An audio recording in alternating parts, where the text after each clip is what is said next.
नमस्कार, हिमाचल दस्तक में एक बार फिर आपका स्वागत है। मैं हूं आपके साथ मस्त रामदलाल। पेश करते हैं हिमाचल प्रदेश की प्रमुख खबरें। नगर निगम के बाद भारतीय जनता पार्टी ने जिला परिषद के चुनावों में भी बाजी मार लेने का दावा प्रस्तुत किया है। हालांकि पंचायत चुनाव पार्टी चिन्ह पर नहीं हुए थे, लेकिन भारतीय जनता पार्टी ने जिला परिषद के लिए बाकायदा आधिकारिक रूप से कैंडिडेट घोषित किए थे। इसी आधार पर भाजपा ने अब अपनी आंतरिक रिपोर्ट केंद्रीय हाईकमान को जारी करते हुए कहा है कि राज्य की 251 जिला परिषद की सीटों में से 242 पर अभी तक परिणाम घोषित हो चुके हैं और उसमें 137 सीटें भारतीय जनता पार्टी ने जीत ली हैं। और उधर दावा किया जा रहा है कि हिमाचल प्रदेश से सत्तारूढ़ दल कांग्रेस ने 95 से ज्यादा सीटों पर जीत हासिल की है और उसकी विचारधारा से जुड़े कई निर्दलीय प्रत्याशी जीत कर आए हैं। हालांकि इस जीत और हार के दावों की असली परख तब होगी जब हिमाचल प्रदेश में जिला परिषद के अध्यक्ष का चुनाव होगा। फिर यह स्पष्ट हो पाएगा कि किस दल को कितने वोट पड़े और किस दल के समर्थित अध्यक्ष और उपाध्यक्ष का चुनाव को लेकर क्या रुख रहा है। इसलिए फिलहाल आज जो दावे प्रस्तुत किए जा रहे हैं उस पर आपसे बात करेंगे, लेकिन इसकी असली पुष्टि तब होगी जब जिलों में जिला परिषद अध्यक्षों और उपाध्यक्षों का चुनाव संपन्न हो जाएगा। हालांकि अभी तक हिमाचल प्रदेश के कुल 9 जिला परिषद सदस्यों की मतगणना अभी भी जारी है, वहां के नतीजे घोषित नहीं हो पाए हैं। भाजपा ने अपनी आंतरिक रिपोर्ट में दावा किया है कि अब तक घोषित हुए परिणामों में भाजपा को 137 और कांग्रेस को सिर्फ 53 सीटों पर जीत मिली है, जबकि 42 सीटें निर्दलीय उम्मीदवारों को हासिल हुई हैं। इसके विपरीत सत्तारूढ़ दल कांग्रेस ने दावा किया कि 95 विशुद्ध रूप से उनके विचारधारा से जुड़े लोग जीत कर आए और इससे भी ज्यादा ऐसे हैं जो कि कांग्रेस को सपोर्ट करेंगे। भाजपा की माने तो 12 से अधिकतर जिलों में उन्हें बहुमत हासिल मिला और अधिकतर जिलों में जिला परिषद के चेयरपर्सन भारतीय जनता पार्टी विचारधारा के कार्यकर्ता बनेंगे। भाजपा के अनुसार सबसे बेहतर प्रदर्शन मंडी में किया है, जहां पर 36 में से 26 सीटें जीती हैं, हमीरपुर में 19 में से 15, किन्नौर में 10 में से 9 और भाजपा की माने तो लाहौल स्पीति में ही कांग्रेस उनसे आगे रही है। इसके अलावा कांगड़ा में भी कांग्रेस को 12 सीटें मिलने का दावा बात कही गई है। भाजपा के अनुसार बिलासपुर में कांग्रेस खाता तक नहीं खोल पाई है। हालांकि अब तक प्रदेश भर से मिली जानकारी के अनुसार लाहौल स्पीति में कांग्रेस को 6 के मुकाबले भाजपा को 3 सीटें मिली हैं। शिमला जिला में कांग्रेस को 15 के मुकाबले भाजपा को 10 सीटों पर संतोष करना पड़ा है। चंबा जिला में कांग्रेस को अब तक 10 तथा भाजपा को 6 सीटें मिल चुकी हैं। कांगड़ा जिला में कांग्रेस को 26 तथा भाजपा को 22 सीटें प्राप्त हुई हैं। ऊना जिला में कांग्रेस को 5 तथा भाजपा को 11 सीटें मिली हैं। कुल्लू जिला में कांग्रेस को 5 तथा भाजपा को 9 सीटें प्राप्त हुई हैं। बिलासपुर में 5 भाजपा और 5 ही कांग्रेस को मिली हैं। हमीरपुर में 4 सीटें कांग्रेस तथा 15 सीटें भाजपा के खाते में गई हैं। सोलन जिला में 7 कांग्रेस तथा 10 भाजपा को सीटें मिली हैं। इसी तरह से सिरमौर जिला में कांग्रेस को 3 सीटों के मुकाबले भाजपा को 11 सीटों पर जबरदस्त बढ़त मिली है। और जयराम ठाकुर के गढ़ वाली मंडी में भाजपा को 36 में से 26 सीटें जीतकर कांग्रेस को बैकफुट पर धकेल दिया। हालांकि एक बार फिर स्पष्ट करें कि जिला परिषद में भाजपा कांग्रेस दोनों दलों ने अपने अपने समर्थित प्रत्याशियों का जीत का दावा किया। हालांकि भाजपा का दावा इसलिए पुख्ता बनता है क्योंकि भाजपा ने बाकायदा, बेशक ये चुनाव पार्टी सिंबल पर नहीं था, लेकिन भाजपा ने ऑफिशियल कैपेसिटी में पूरे आधिकारिक रूप से अपने कैंडिडेट डिक्लेयर किए थे। इसके लिए उन्हें कई प्रत्याशियों को या कई भाजपा ने अपने विचारधारा से जुड़े कार्यकर्ताओं को पार्टी से भी निष्कासित किया था। पार्टी ने बाकायदा अपने लेटर हेड में यह अपील की थी, अपने सोशल हैंडल पर यह कहा था कि ये हमारे घोषित प्रत्याशी हैं और इनका समर्थन किया जाए। इसलिए भाजपा का जरूर यहां पर दावा बनता, जो भाजपा 137 सीटों पर जीत का दावा कर रही है, लेकिन इसकी असली पुष्टि, इसकी असली परख, या यूं कहें कि असल में कौन जीता कौन हारा, इसकी सही पहचान तब होगी जब हिमाचल प्रदेश में जिला परिषद के चेयरमैन वाइस चेयरमैन का चुनाव होगा। फिर जिलों की स्थिति स्पष्ट होगी कि किस विचारधारा के अध्यक्ष को कितने वोट पड़े, उपाध्यक्ष को कितने पड़े, कितने खिलाफ पड़े, और उससे यह स्पष्ट होगा कि सही मायने में किसने किसको वोट दिया है और किस जीते हुए जिला परिषद के सदस्य ने किस दल के प्रति अपनी आस्था जाहिर की है। बेशक यहां पर कैंडिडेट डिक्लेयर किए थे, लेकिन चूंकि ये चुनाव जो था वो पार्टी सिंबल पर नहीं था, इसलिए वहां पर हालांकि भाजपा ने यह स्पष्ट किया कि जितने हमारे जीत कर आए हैं उन पर हम पूरी तरह से सख्ती बरतेंगे। हमारे जितने भी कैंडिडेट है वे जिला परिषद के लिए चेयरपर्सन को वही वोट डालेंगे जो जीत कर आए हैं। भाजपा भी कह रही है कि कुछ निर्दलीय भी हमें सपोर्ट कर सकते हैं, लेकिन रोचकता तभी होगी जब इसका चुनाव होगा। जहां तक हिमाचल प्रदेश में बीडीसी तथा जिला परिषद के अध्यक्ष उपाध्यक्ष चुनाव की बात है, इसे लेकर भी यह स्पष्ट कर दिया कि इस पर अब डिपार्टमेंट को फाइल भेजने के लिए कह दिया है, क्योंकि अब इसका चुनाव निर्धारित कर दिया जाएगा। यह चुनाव कब होगा ये राज्य सरकार तय करेगी, इसकी बाकायदा नोटिफिकेशन की जाएगी, लेकिन डिपार्टमेंट्स को इसकी फाइल मूव करने के लिए कह दिया है। अब हिमाचल प्रदेश में निर्वाचित हुए प्रधानों की निगाहें पूरी तरह से इस बात पर टिक गई है कि उन्हें कब ओथ दिलाई जाएगी। यह शपथ धर्मशाला में होगी या किसी और जगह होगी, इसे लेकर भी सरकार ने निर्देश जारी कर दिए और डिपार्टमेंट को डायरेक्शन दे दी है। माना जा रहा है कि अगले 2-3 दिनों में प्रधान की ओथ को लेकर डेट फिक्स कर दी जाएगी, स्थान तय कर दिया जाएगा, ताकि हिमाचल प्रदेश के प्रधानों को बुलाकर उन्हें शपथ दिलाई जा सके। जहां की बीडीसी तथा जिला परिषद के सदस्यों को देने का शेड्यूल है, उसे लेकर भी यह कह दिया कि इसकी फाइल मूव कीजिए, इस पर डेट जारी कर दी जाएगी। बहरहाल अभी तक हिमाचल प्रदेश में घोषित हुए जिला परिषद के चुनावों में कई रोचक तथ्य सामने आए हैं। खासकर जहां दिग्गज लुढ़ गए हैं वहां पर आगे उनका भविष्य इसलिए खतरे में पड़ गया है। बड़े नेता हैं, बड़े चेहरे हैं, भविष्य में उन्हें टिकट के लाले पड़ सकते हैं। कई ऐसे बड़े चेहरे हैं जिन्होंने विधानसभा में टिकट लेने के लिए जिला परिषद का दांव खेला था, लेकिन औंधे मुंह गिरने के बाद अब उनका भविष्य के लिए रास्ता बंद हो गया है। वहीं कुछ ऐसे चेहरे सामने आए हैं जिन्होंने रिकॉर्ड तोड़ मतों से जीत हासिल की है। उन्होंने वर्ष 2027 के विधानसभा चुनावों के लिए नो कर दिया है, अपनी दावेदारी प्रस्तुत कर दिया है। जिस प्रकार से सुमटी विधानसभा क्षेत्र से जिस प्रकार से एक बड़े स्तर पर राज परिवार से खुश जीत कर आए हैं, अब भारतीय जनता पार्टी को वहां से एक स्ट्रॉन्ग कैंडिडेट मिल गया है। इसी तरह से हम कई हिमाचल प्रदेश के दूसरी जगह बात करें तो कई ऐसे युवा चेहरे जीत कर आए हैं जहां पर भाजपा के लिए वैक्यूम था, भाजपा के लिए जिताऊ उम्मीदवार नहीं थे। इस जिला परिषद चुनाव ने उन्हें जिताऊ कैंडिडेट दे दिए हैं। कमोबेश यही स्थिति कांग्रेस की है। कांग्रेस के लिए जहां एक वैक्यूम था, जहां पर उन्हें कैंडिडेट नहीं मिलते थे, बड़े अंतर से जीत कर आए कांग्रेस विचारधारा के ऐसे जिला परिषद सदस्य यहां पर उभर कर सामने आए हैं जो विधानसभा चुनावों में टिकट के प्रबल दावेदार बनकर उभरे हैं। लेकिन रोचकता की बात की जाए तो भरमौर के पूलनबाड़ से लीला शर्मा निर्वाचित हुई हैं, करीब 5,500 मतों से जीती हैं। लीला शर्मा पूर्व विधानसभा अध्यक्ष तुलसी राम शर्मा की धर्मपत्नी है, भारतीय जनता पार्टी के दिग्गज नेता थे।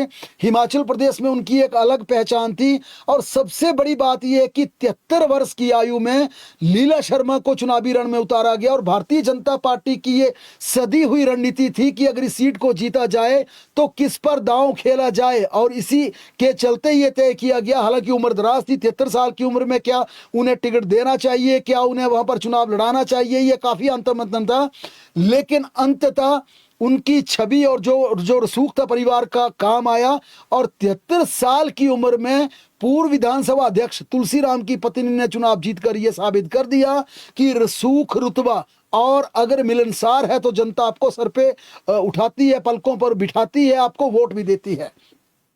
उधर मंडी जिला के 31 नंबर कोटली बाढ़ से कांग्रेस के पूर्व मंत्री कौल सिंह ठाकुर की बेटी एवं महिला जिला अध्यक्ष चंपा ठाकुर, माफ कीजिएगा, कांग्रेस की जिला अध्यक्ष चंपा ठाकुर चुनाव हार गई हैं और वह पहले विधानसभा का चुनाव हार चुकी हैं।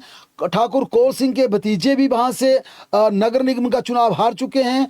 भारतीय जनता पार्टी समर्थित हेमलता ने चंपा ठाकुर को 2,464 मतों के अंतर से हराया। इसी जिला से पूर्व मंत्री महेंद्र सिंह ठाकुर की बेटी वंदना गुलेरिया ने भी जिला परिषद चुनाव हार गई। वे टिकट की प्रबल दावेदार 2027 के चुनावों में थी। कुल्लू जिला परिषद चुनाव के तहत धौगी बाढ़ में मतगणना के परिणाम के बाद गहरा विवाद खड़ा हो गया। रिकाउंटिंग के बाद कांग्रेस समर्थित प्रत्याशी गिरधारी चौहान को विजयी घोषित किए जाने पर आजाद प्रत्याशी ओम प्रकाश ठाकुर को उनके समर्थकों ने चुनाव प्रक्रिया पर गंभीर सवाल खड़े कर दिए और धांधली के आरोप लगाए। दरअसल रिकाउंटिंग से पहले ओम प्रकाश को 5,303 वोट प्राप्त हुए थे और कांग्रेस प्रत्याशी गिरधारी चौहान को 5,292 वोट मिले थे। उसके बाद वोटों की दोबारा गिनती में ओम प्रकाश को 5,275 वोट मिले, जिसके बाद उनकी जीत हार में बदल गई। उधर बिलासपुर जिला परिषद के बरमाणा बाढ़ में आज परिणाम घोषित होने के बाद दोबारा रिकाउंटिंग करवाए जाने को लेकर विवाद खड़ा हो गया। भाजपा ने आरोप लगाया कि विजेता घोषित किए जाने के बाद मतगणना एजेंटों को अधिकारियों ने दोबारा बुलाया और दोबारा मतगणना की, जो कि संविधान के बिल्कुल खिलाफ है, बिल्कुल विपरीत है। बिलासपुर जिला के भाजपा से निष्कासित किए जाने के बाद जिला परिषद चुनाव के लिए मैदान में उतरे देवांश चंदेल ने न केवल जीत हासिल की बल्कि 10,000 से ज्यादा मतों से विजय प्राप्त की और उन्होंने ये हिमाचल प्रदेश में नया कीर्तिमान भी स्थापित कर दिया। हालांकि 11,000 मतों से यहाँ शिमला से जीत हासिल की है, लेकिन जो 10,000 वोटों से जीतना इसलिए बड़ी बात है क्योंकि भारतीय जनता पार्टी से डिमांड कर रहे थे, मांग कर रहे थे, आग्रह कर रहे थे, मुझे आप कैंडिडेट बनाइए जिला परिषद का। भाजपा को पसंद नहीं आए, अंततः उन्होंने निर्दलीय चुनाव लड़ा और उन्होंने कहा ना मैं भाजपा के साथ ना कांग्रेस के साथ, मैं जनता का कैंडिडेट हूं और जनता ने उन्हें 10,000 से ज्यादा मतों से जितवा दिया। ये रसूख मायने रखता है कि असली जो कैंडिडेट का फेस है, वैल्यू है, वो राजनीतिक दलों की छवि से ज्यादा मायने रखती है। ऐसा ही एक नतीजा रामपुर बुशहर में सामने आया। जिला परिषद शिमला के वार्ड नंबर 3 नरेण में एक 24 साल के युवा को जब पार्टी का समर्थन नहीं मिला तो उसने निर्दलीय चुनाव लड़ने का ऐलान कर दिया और कहा ना भाजपा ना कांग्रेस, आप मुझे ही यहाँ पर, ना मेरी भाजपा ना कांग्रेस, मैं आपका कैंडिडेट हूँ। इस 24 साल के युवा ने भाजपा और कांग्रेस के बड़े बड़े दिग्गजों को धूल चटाकर जीत का सिर अपने सर बांध लिया। अब ये खूब सोशल मीडिया पर ये 24 साल का युवक इसकी वाह हो रही है। हिमाचल प्रदेश के 4 नगर निगमों के चुनाव परिणाम घोषित हो चुके हैं और 13 वार्डों में नए पार्षद भी चुन लिए गए हैं। इसके साथ ही अब राजनीतिक दलों, निर्वाचित पार्षदों और संभावित दावेदारों की नजर मेयर पद के आरक्षण रोस्टर पर टिक गई है। एचआरटीसी के चालकों व परिचालकों के खाते में वेतन आज आ गया। वेतन की अदायगी होने के बाद अब निगम के कर्मचारी हड़ताल पर नहीं जाएंगे। प्रदेश में पिछले करीब 2 साल के बाद ये पहला मौका है जब एचआरटीसी के कर्मचारियों को निर्धारित यानी 1 तारीख को उन्हें वेतन दिया गया है, जिसके बाद उन्होंने अपनी प्रतिक्रिया जारी करते हुए कहा कि हम सरकार से उम्मीद रखते हैं कि हर पहली को उन्हें वेतन दिया जाए। चुनाव आचार संहिता हटने के बाद अब इस हफ्ते स्कूलों में सीबीएसई शिक्षक भर्ती व ट्रांसफर को लेकर बड़े फैसले होने वाले हैं। शिक्षा मंत्री रोहित ठाकुर 3 जून को शिक्षा विभाग के अधिकारियों की समीक्षा बैठक लेंगे। 100 से कम छात्र संख्या वाले स्कूलों की मर्जिंग की फाइल भी शिक्षा मंत्री ने बुला ली है। सीबीएसई के टीचर्स की नियुक्ति करनी है, उसकी फाइल भी अब दौड़ा दी गई है। माना जा रहा है कि अगले 2 दिनों में यह प्रोसेस पूरा कर लिया जाएगा। राष्ट्रीय शिक्षक पुरस्कार 2026 के लिए ऑनलाइन नामांकन प्रक्रिया शुरू हो गई है। ऑनलाइन नामांकन 26 मई 2026 से शुरू हो चुका, जबकि आवेदन करने की अंतिम तिथि 5 जुलाई निर्धारित की गई है। हिमाचल प्रदेश में लगभग 1 महीने से ज्यादा समय तक जारी रही आदर्श आचार संहिता आज हट गई। राज्य चुनाव आयोग ने आज आदर्श चुनाव आचार संहिता को हटाए जाने के आदेश जारी कर दिए। इसके साथ ही अब हिमाचल प्रदेश में बिना किसी रोक टोक के राज्य सरकार अपना कामकाज कर सकती है। सरकार ने पिछले दिनों चुनाव आचार संहिता के दौरान हिमाचल प्रदेश मंत्रिमंडल की बैठक आयोजित की थी, लेकिन उसके फैसलों पर अभी तक आधिकारिक मोहर नहीं लग पाई है। इसी बीच सरकार ने 6 जून को फिर कैबिनेट की बैठक रखी है। मुख्यमंत्री सुखविंदर सिंह सुक्खू कर्नाटक के नए मुख्यमंत्री या वहां पर नए मुख्यमंत्री के शपथ समारोह में हिस्सा लेंगे। डीके शिव कुमार वहां पर ओथ लेंगे। इस कार्यक्रम में जाने के लिए उनका आधिकारिक टूर प्रोग्राम जारी कर दिया गया है। सिद्धरमैया की जगह कांग्रेस कर्नाटक की जिम्मेदारी अब डीके शिव कुमार को सौंपी गई है, जो कि वहां के उप मुख्यमंत्री थे। मुख्यमंत्री सुखविंदर सिंह सुक्खू 3 जून को शिमला से चंडीगढ़ और वहां से बेंगलुरु के लिए रवाना होंगे। 4 जून को उनके वहां से वापस चंडीगढ़ और शाम को शिमला पहुंचने का कार्यक्रम है। इस दौरान सीएम के जो पूर्व निर्धारित कार्यक्रम थे उन्हें स्थगित कर दिया गया है। हिमाचल प्रदेश सरकार ने कमलेश कुमार पंत को राज्य का नया मुख्य सचिव तैनात कर दिया है। राज्य सरकार ने विस्ता को अधिमान देते हुए वर्ष 1993 बैच के आईएएस काडर के वरिष्ठ अधिकारी को मुख्य सचिव का अतिरिक्त कार्यभार दिया। हालांकि उन्हें स्थायी नियुक्ति नहीं दी गई है, उन्हें चीफ सेक्रेटरी का एडिशनल चार्ज दिया गया है। इसी बीच राज्य सरकार अब ओंकार शर्मा को कुछ विभागों का दायित्व दे सकती है। माना जा रहा है कि इसके लिए कार्मिक विभाग ने कसरत शुरू कर दी है। कमर्शियल रसोई गैस के सिलेंडरों के दामों में लगातार बढ़ोतरी जारी है। शिमला में कमर्शियल गैस सिलेंडर सीधे 50 रुपए बढ़ा दिया गया है। राज्य के दूसरे हिस्सों में भी इसकी कीमतों में बढ़ोतरी कर दी है। अब उपभोक्ताओं को गैस सिलेंडर 3,215 रुपए दिया जाएगा।